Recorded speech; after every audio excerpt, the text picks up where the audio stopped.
Hey, what's up, everybody? It's Charles Sebastian. Welcome you guys to another episode of the Dreamers Pro Show.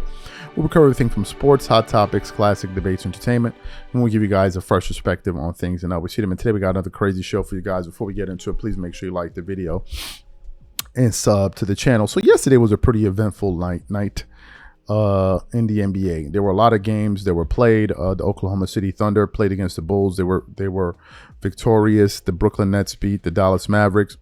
They were victorious. Boston beat Memphis. They won that game. The Clippers beat the Orlando Magic.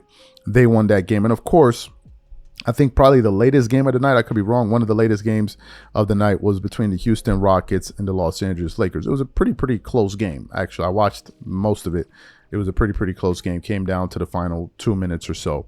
But ultimately, the Lakers were able to come away victorious in that game with a 6-point victory. And for anybody that watched that game, you saw that a lot of it had to do with just players being cold all over the court. The Houston Rockets, Fred VanVleet, and these guys missed a lot of shots, a lot of open shots. They missed a lot. From the three-point line, Houston went 10 of 32. Now, the Lakers were able to be more effective from the three-point line. They went 16 of 46, and ultimately they ended up winning the game. Looking at the box score, Rui Hachimura had 7 points. LeBron had 16. Austin Reeves had 12. Luka had 20. Dorian Finney-Smith had 20. Gabe Vincent had 20. And J.J. Redick made it a point to play Gabe Vincent a lot of minutes. He played 23 minutes in that game. So it was a good win for the Lakers. Didn't have any impact on the Clippers and what they were doing, so whatever. So they won the game. And then I woke up this morning and I came across a segment here from Get Up. And they were there talking about what took place yesterday. And in typical ESPN fashion, they just went back to doing what they usually do, promoting false narratives. So Mike Greenberg out of nowhere then starts saying, man, are the Lakers relying too much on LeBron James? The reason he was bringing that point up was because LeBron has been like in a shooting slump. So he's saying like, because LeBron hasn't been playing well, does that mean that the Lakers are relying too much on him and is relying on a 40-year-old going into the playoffs, something that's going to work? Because it's never happened before. So for those of you who didn't hear what ESPN had to say, and these guys want to play it for you now, and I'm going to come back and continue on the show. Take a listen to this madness. Let me go back to the Lakers, though. We opened the show with the highlight. They beat the Rockets last night. But this is very interesting. LeBron James is in, right now as we speak, a 7-game stretch in which he has not scored more than 25 points. That's the longest drought for him in a decade. LeBron has not been his team's leading scorer in any of those 7 games. And it does bring up an interesting question. And Wendy, I'll start with you on this, but I want everyone in on this topic. LeBron James and the Lakers are going to try to do something in the next few months that Hembo and I put our heads together this morning, has legitimately only been done once in the history of major American sports. And that is rely heavily on a player 40 years old or older to win a championship. Tom Brady stands alone. He's the only player to do it. There have been 40-year-olds who've been contributors. But to depend on a player of that age, as much as this team is going to depend on LeBron in the playoffs, it's only happened once before, and it's never happened in the NBA. So, Winman, you start the conversation there on perspective. LeBron coming back from the groin injury. We're talking about the 7 straight games here, how they handle the rest of this regular season. What's your take? Yeah, I think the groin injury is what you're worried about because LeBron has had some soft tissue injuries over the last few years when he's been overused. I'm not worried about the scoring. You can really tie that to a slump in three-point shooting. If you go back to, coming back from the injury, I think he's shooting 19% on threes. And the three-pointer is an important part of his game, but offense is not the big thing for the Lakers. I know they'll score enough points to win.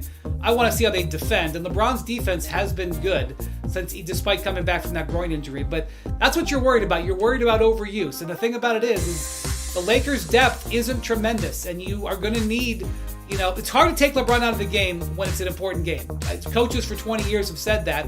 Last night was a very important game. LeBron almost played 40 minutes. So it's a hard thing to do for J.J. Redick. But if he breaks down, they don't have a chance anyway. So they're going to have to ride him. So, Jay, Will, you were making this point in our earlier conversation. When you see how much they needed from LeBron in particular to beat Houston last night, The idea that they're going to get through multiple 7-game series asking that much of a 40-year-old player it's a tough one. Again, it's literally never happened in NBA history. What's your thought on it, Jay Will? Well, that's why I don't think the Lakers are going to come out of the West. And it's just not a LeBron thing. I think it's a team thing defensively due to the lack of personnel that typically they would need. I think they're still a piece away from getting over the hump. And it's the wear and tear and the cumulative effect of the war of attrition that you saw what they had to exert last night on the defensive end. And if that's happening against Houston, they're going to need more of that against OKC. And they're going to need LeBron, Luka, and AR to compete at a high level offensively. I just don't see that happening. It's not saying it can't happen. I think the probability is not in their favor to come out of the West. So you heard what those guys had to say there. Now, let me tell you what these guys were doing. Essentially, what they were doing is they were hedging. All right? They were hedging. They were hedging on both sides. So on the one hand, they're saying that, and they've been saying the Lakers are fully capable of beating most of the teams, right? They can beat Houston. That was, they're good. They have some people on their TV up there saying they can beat them. But then on the other hand, if they lose, they say, oh, man, well, they're relying too much on a 40-year-old and this and this. So the question is then, so which one is it? Because LeBron's age is not going to change.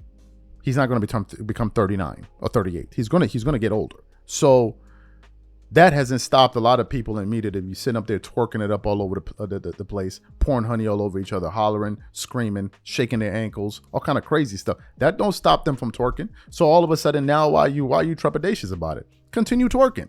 Let them toss some ones at you and keep the music going.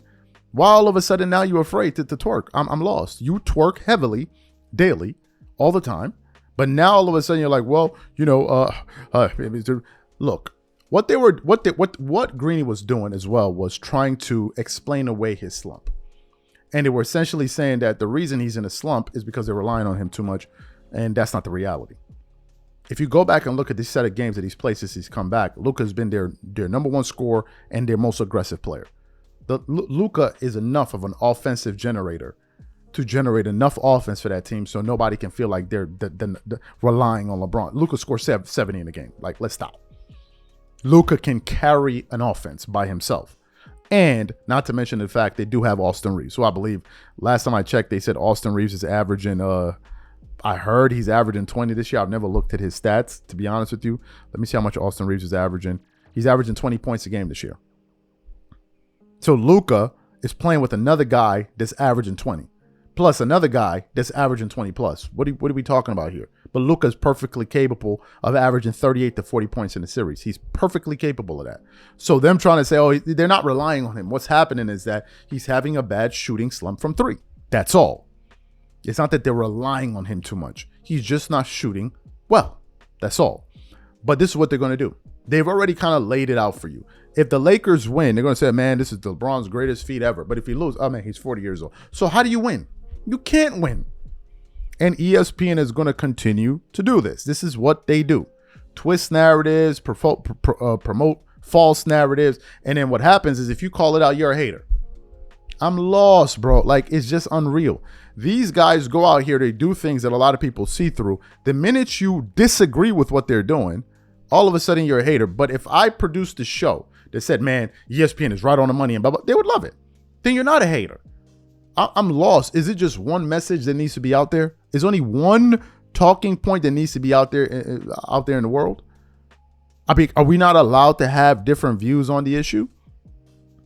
People talk about, man, why you hate on LeBron so much? Have you seen the amount of people that love on LeBron on a daily basis?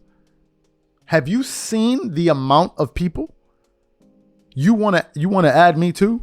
Like, come on, like, y'all got enough people. Why are you coming over here asking me this? You got enough people. How many creators and analysts do you guys need to feel like, okay, we're fine? Y'all want everybody. Oh, man, all Dreamers Pros hate on LeBron James. But I don't be seeing y'all in the comment section and all them other channels talk about all these guys who is love up on LeBron. Nah, y'all be loving it. Y'all be up there loving it. This is what y'all do. Y'all love it. Y'all be rubbing honey on each other's necks. Y'all be loving it. But then all of a sudden you come to somebody else's channel, oh man, he hating, and then cry about it. Like, man, get out my face with that nonsense, man. Y'all got the people that love. There were people out there when Kobe was playing that wasn't feeling, son. Hello? You're going to have people that like you and people that don't. It is what it is. Part of the game. These are my thoughts. Whatever you guys think, leave your thoughts in the comments. We catch you on the next show and I'm out. Peace.